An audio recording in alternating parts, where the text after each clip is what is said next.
All right, I'm at Prichard's Distillery in Kelso, Tennessee in Lincoln County. They are a distiller just right up the road from Jack Daniels, and they're going to give me a tour, kind of walk through, and I'm going to do a tasting. Let's see what they're all about. Adam, I'm Phil Prichard. I'm so glad to have you here at our little distillery in the great metropolis of Kelso, Tennessee. I often laugh. I tell everybody Kelso has a population of 36 till Susie Brown has those twins. But in all honesty, we're about an hour and a half due south of Nashville and about 30-45 minutes due north of Huntsville, Alabama. In fact, when we go to the mall, we go to Huntsville, Alabama.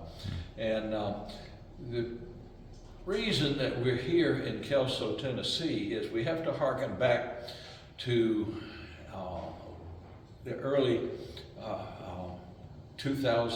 1997, 98, 99 were really the year that I began to explore the project of making products, distilled spirits here in Tennessee. But we had some funny laws in those days. To have a distillery in your county, you had to have a referendum and actually put it on the ballot and have the people vote to have a distillery in their county. And we looked at some other counties, the two up the road were Moore County and then Coffee County.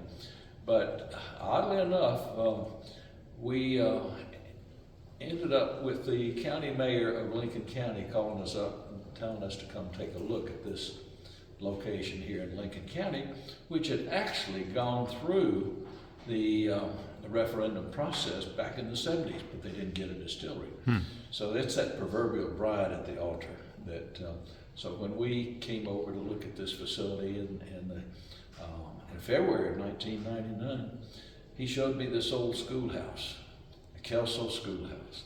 And as I take you through this schoolhouse, you're going to find if I'd gone to an engineering firm and said, I want to build a craft distillery, this old schoolhouse is just darn near perfect for what we wanted to do. I needed a visitor center. I needed a little shop where we can sell our product. I needed a bottling room. I needed office spaces, and I needed a laboratory. But more important than anything, I wanted all of the heat and smells that are associated with a distillery, good smells, by the way, to be in a completely separate part of the building. And this old still, we moved in here in the fall of I guess it was more like the summer of 1999. And you can see that this is a very, we bought this as a complete unit from a company that had purchased it to make vodka. Well, as you may or may not know, making vodka in a pot still is rather difficult, and it takes multiple high-proof distillations. And you can do that better with equipment referred to as a coffee still or a continuous run column still. But we were not going to make vodka here. Of all the things that we decided to make, it really caught people by surprise. Tennessee, you're gonna make whiskey, aren't you? No. In those days, 1999, vodka was the darling of the industry. The only products that were showing growth in 1999 were tequila and rum. You can't make vodka pot still very easily. Whiskey was in the doldrums. There were only 8 distilleries making bourbon whiskey in 1999, if my figures are correct. And to go in and start making whiskey in Tennessee in 1999 was not really where we needed to go. The products that were showing growth, as I said, were tequila and rum. Well, obviously, you can't make tequila in Tennessee, but you sure could make rum. And we set about to try and produce a rum made from locally grown sorghum molasses.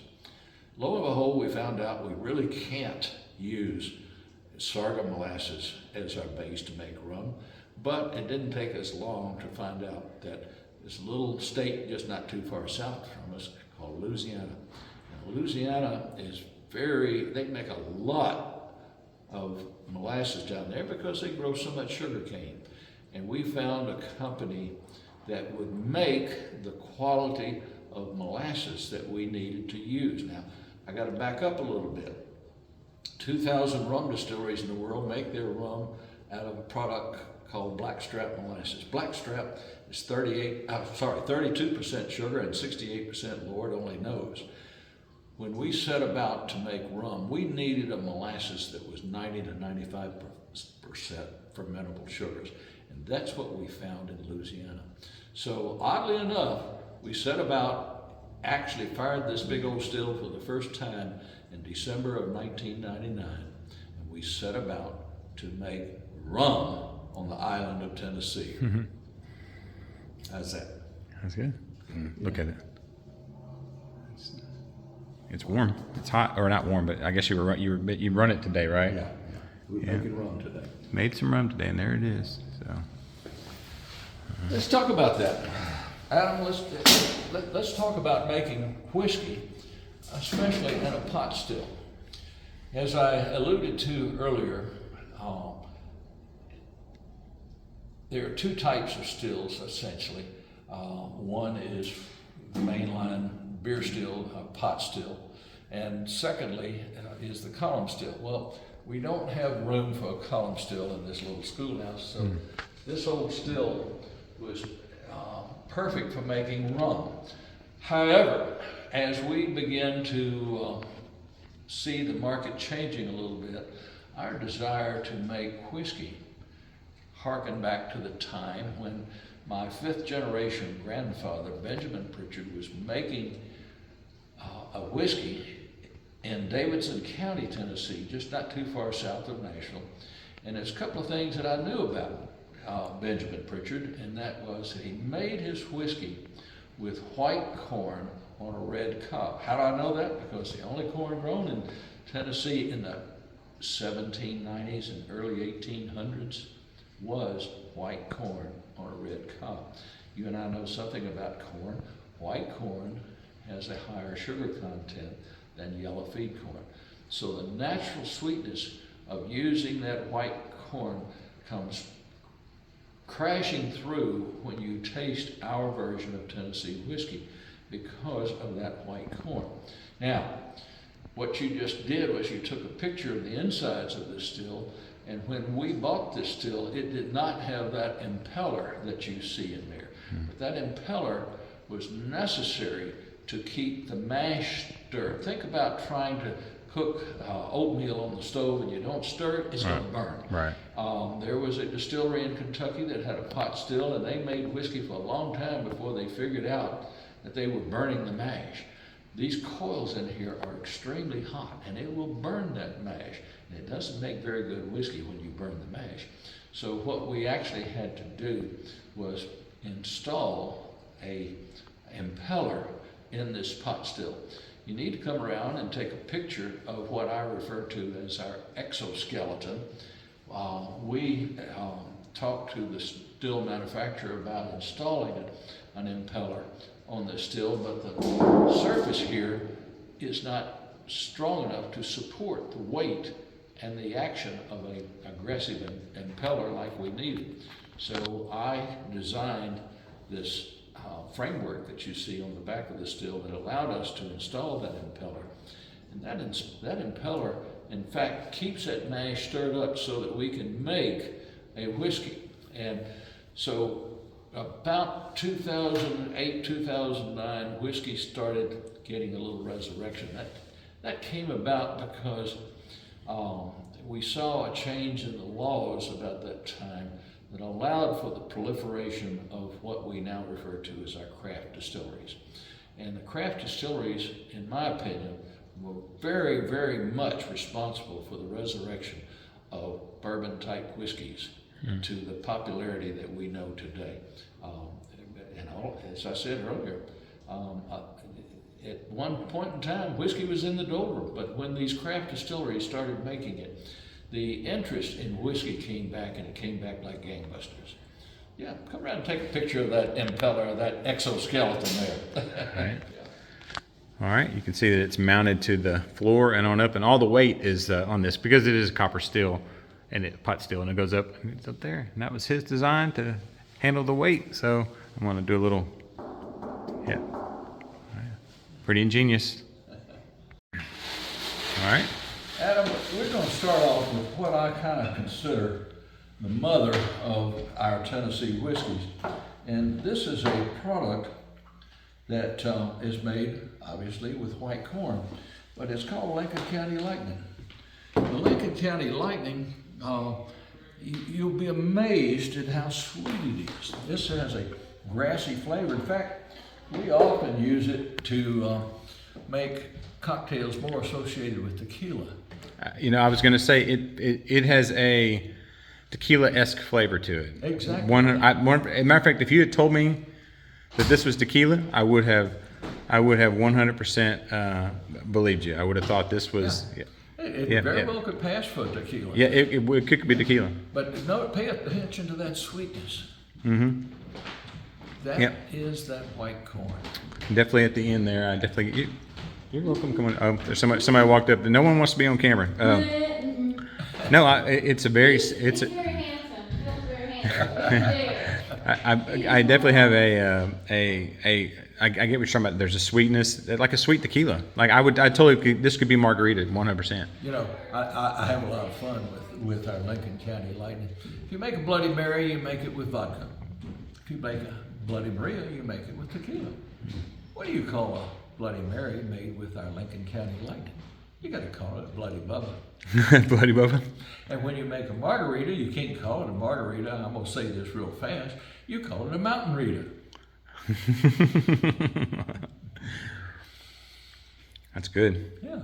So, but all right. Now going to that, let's just work up the level from our Lincoln County Lightning, and we're going to take you to our 80 proof Tennessee whiskey. And again, I'm going to have one of these with you. There you are. All right. I want you to pay, again, this white corn just absolutely comes through with a nice, soft, sweet flavor. Yeah. You know, and I notice the aroma. I agree. You know, I drink a lot of scotch, and I have a lot of bourbon friends. I drink a lot of bourbon too. And what guess who owns a case of Macallan Cast Strength? You know, this is funny. Macallan is my jam, and before I die, I would like to try Macallan 25. I've had Macallan 18, which was amazing. The Macallan Cast Strength makes them all pale by comparison. Oh, I can't. You're breaking my heart. I someday, but I get tired of brown sugar and cinnamon all the time, and I'm not getting that with this. I'm not getting the standard, just heavy brown sugar and cinnamon. I'm not. But it's sweet though. I'm enjoying Cheers. it. Slide.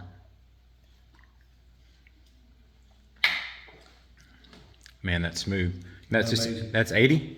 That's an 80. All right. Now let's go to our newest Tennessee whiskey product. That's a Barrel Select. How you like my safety yellow?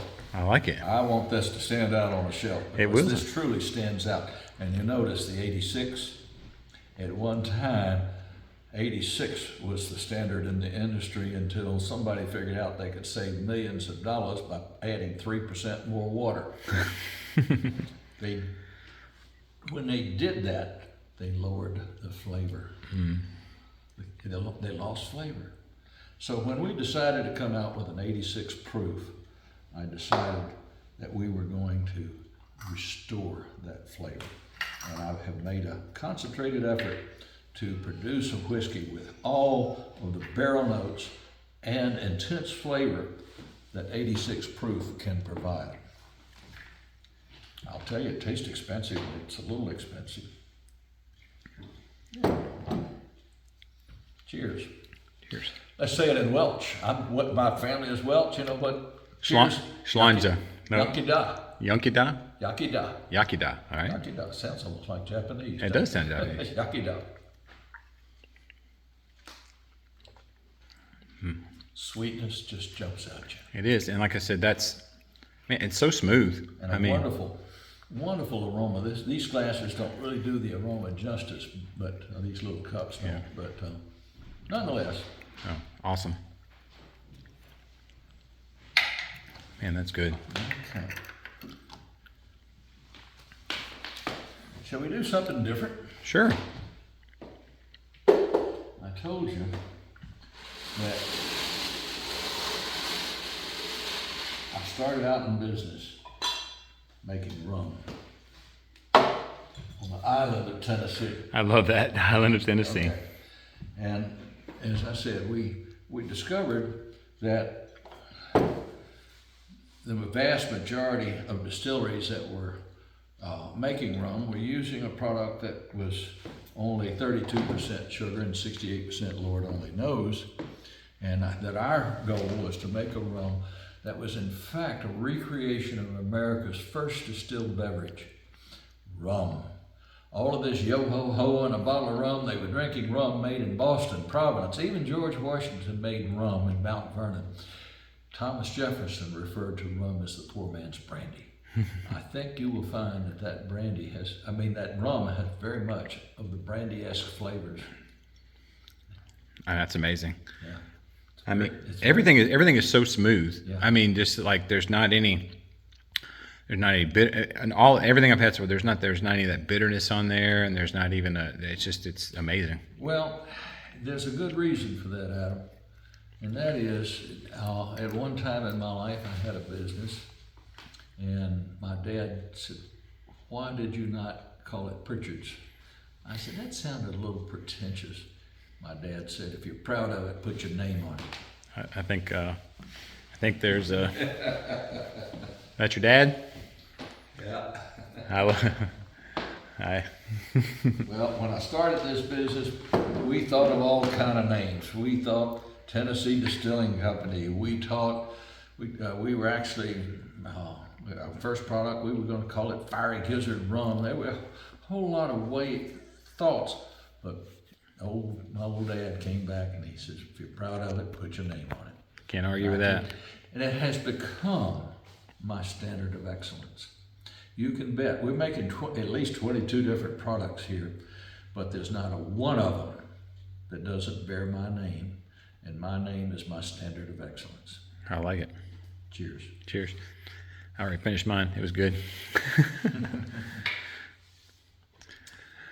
Well, I think the only thing I want to really try is I'm curious about your Tennessee malt there. Oh, let's have that. Yeah, you might enjoy our malt whiskey. I think that might be we will call that your Tennessee Scotch. Except You it can't doesn't have the peat. I love peat. That's Hey, I won a bottle of Lafroy one time at an auction, and I took it to the room and I took one drink out of it. No. Took it back to the auction by dingies. It brought more money after I'd had a drink out of it than it did. Well, off camera, I'm gonna tell you how you can enjoy that peat. I have this. I convert more people to Scotch than anything. I promise you. And don't get me wrong, I like the right Scotch. You like Isla Scotch? No. Space side. I know. I'm just making. You like the space side? Yeah. Cheers. Cheers.